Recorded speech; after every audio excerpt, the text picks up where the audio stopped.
laptop. We have all this correspondence from Hunter saying, hey, can you send me the $75,000 wire? Thanks, Mel, I love you, right? All of this stuff that wouldn't be out there publicly, but nobody's dug into this guy. There are just so many.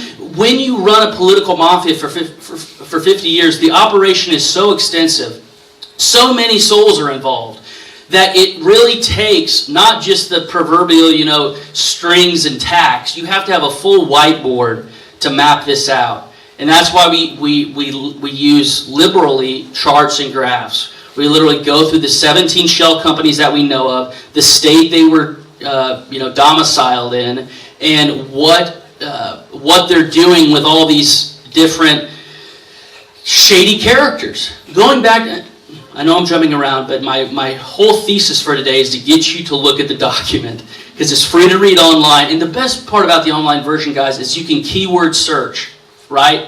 If you get the physical copy, that's why I urge you to read it online before you get the physical copy, because the online version, you can keyword search. Anybody coming up in the news today, for example, Antony Blinken just had a big powwow with the Chi-Coms over in Beijing. Didn't even get a red carpet treatment from Xi, right? Because he thinks Blinken's a pissant and doesn't deserve his respect. Yeah.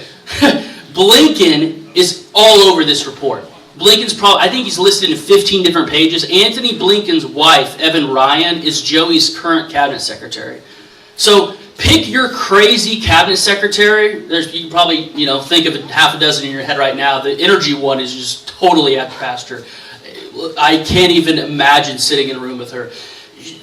Evan Ryan is the one overseeing them. She is in charge of making sure that the comms between Joey and his cabinet is efficient and everything else. So why is this relevant? Why am I telling you this? Because the people that we go into in the dossier are not just historical people that mattered, when Joey was the VP.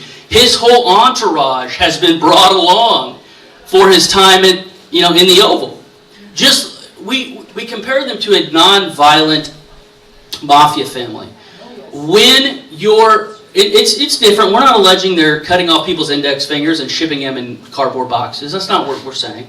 We're saying that loyalty is paramount to everything. So staffers that Joey's had in the 80s, Ron Klain, his first chief of staff in the White House, that guy's been with Joey since the 80s. Back when he was grilling Justice Thomas, and he called it a high-tech lynching for uppity blacks. Remember when Joey was feverishly investigating those ridiculous allegations? Ron Klain's right behind him. Ron Clay's probably the puppeteer asking all the questions for Joey to stutter through. So all these people are extremely relevant. They're running the country. Katie showed me a magazine back there about the CFR. That's actually a good way to think about our report. If you think Joey is the one pulling all the strings, you are delusional. The Council on Foreign Relations really is the enemy. Joey is just the puppet, right? And we hate puppets because they have no agency. He can't even do the right thing if he wants to because he's controlled.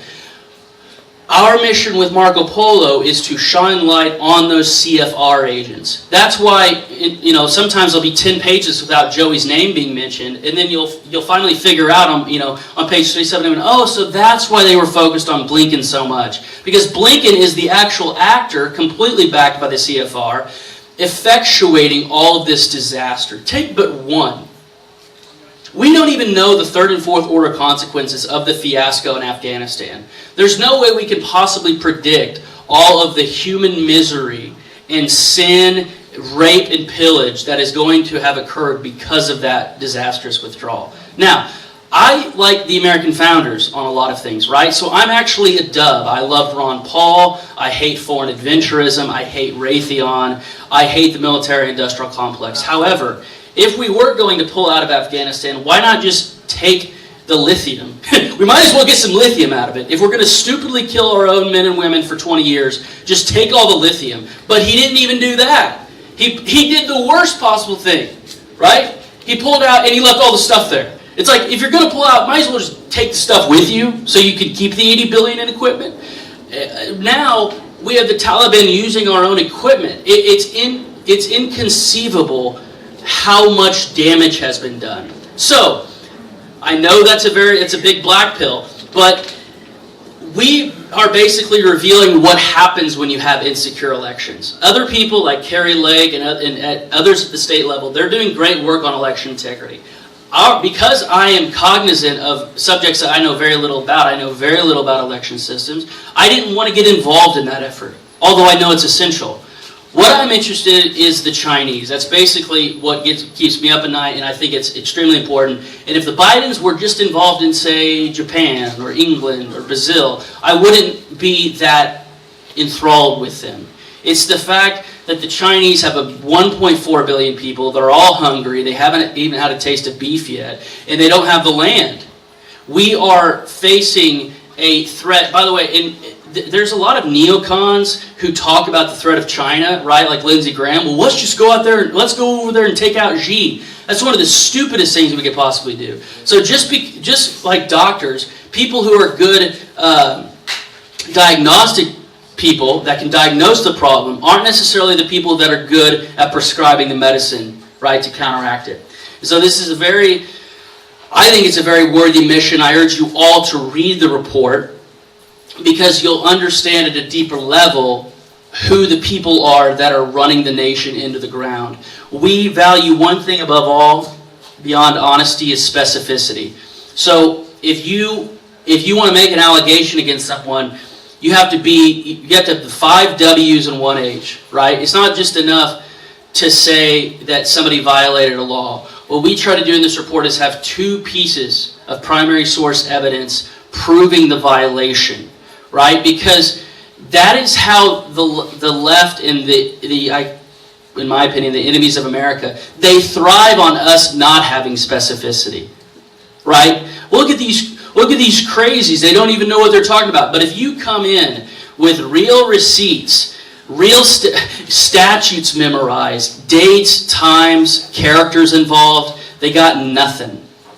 And I think that and I'll finish up with this. Usually, like I said with JFK, usually we have to wait for 30 years to see the moral failings of the commander-in-chief, right? He had some virtues here, like with Bill Clinton, right? That was, with Lewinsky, it was a very rare thing that we got to see his moral failings in real time, right? And litigate them for the public. But most of the time, it takes till they're mostly, most of them have died and have been worm food for 20 years before all the archives get open. With Joey and his degenerate son, we know how the family is today. And so, the last thing, and I promise this is the last thing, we need to create a public square of non-compromised people. That's ultimately the North Star. Not just... You have to have election integrity to be able to create that public square to begin with, to have legitimate one day, one vote, etc. To have people who are legitimately there because they're a reflection of the will of the people they represent. But once you achieve that, you do not want people that are compromised. And so a subtext to all of this is we're actually reducing blackmailers' power. If this wasn't released, somebody could hold what we're exposing over the Bidens. And there's so much there, from human trafficking. Hunter just wasn't smoking crack. They want to make this a story about a father's love for an addict son. He was dealing in crack cocaine. And get this, Joey was the person who instituted the mandatory minimums, right, for the differences of crack and powder cocaine. So his son, we're writing a letter to the judge, it goes out on Tuesday. His son's arraignment is on the 26th down in Delaware, I'm going.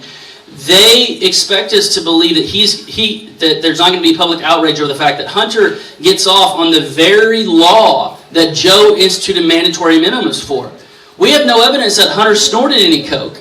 We just have evidence that he smoked crack cocaine. So remember, in Joey's world, one gets a month in prison and one gets 5 years, even though they're essentially the same material. So it's just the height of irony. Aristophanes couldn't come up with this play, okay? The human sin is so rich, so varied, the characters are so hilarious that I urge you all to read the report. So I just want to thank Jeff for letting me come and talk. You can follow us at marcopolousa.org. I'm going to be all around the country. I'm going to be doing a western swing in September, October, trying to do Montana, both Dakotas, Washington, and Oregon. So I'll be going around. Probably by the time the debates roll around next year, I will have gone to all 50 states. So thank you for your attention.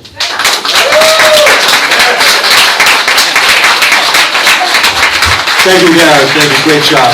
Great job. I think